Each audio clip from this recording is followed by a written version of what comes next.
Today we're reviewing 3.2 transforming linear functions. So now if I graph the equation f of x equals 1/2 x, there's nothing on the end, so the y-intercept is 0 and the slope is 1/2. So we go up 1 and over 2. So there's a graph of y equals 1/2 x. Now if I put something at the end of the function like plus 3, then every value is going to be 3 more than the original graph. So g of x equals 1/2 x plus 3 moves that graph up 3 units. So when we have the function and we put something at the end, we put g of x equals f of x plus k, we're putting something at the end, that is a vertical translation of the graph. Now we'll start with our graph again of f of x equals 1/2 x, but now this time we're going to connect something to the x inside the function.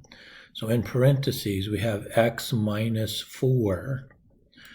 This time this graph is going to move to the right 4 units.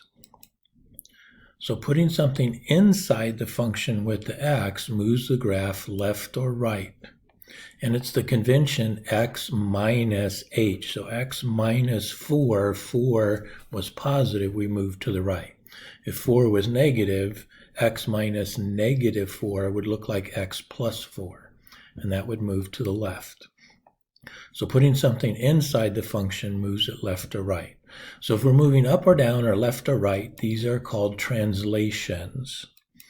So given a parent function f of x equals 3x, we may be asked, how is this function translated from the original function or from the parent function? F of x equals 3 times x minus 2 plus 7.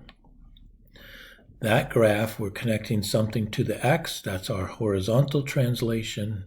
We're connecting something at the end, so that's our vertical translation. So this graph moves right 2 and up 7.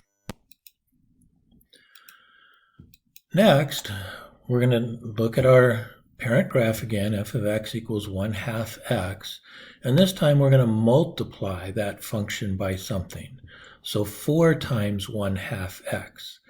If x was 2, half of 2 is 1, which we see in the original function. But now we're multiplying that by 4. 4 times 1 is 4. And so that graph now is steeper. And so putting something in front of the function stretches that graph if that number is greater than 1. So putting something in front of the function a times f of x stretches the graph if the number is greater than 1.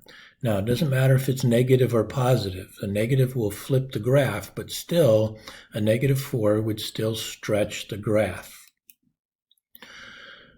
Now, lastly, looking at our original graph, what if we multiply by something less than 1, like 1/2 times half of x?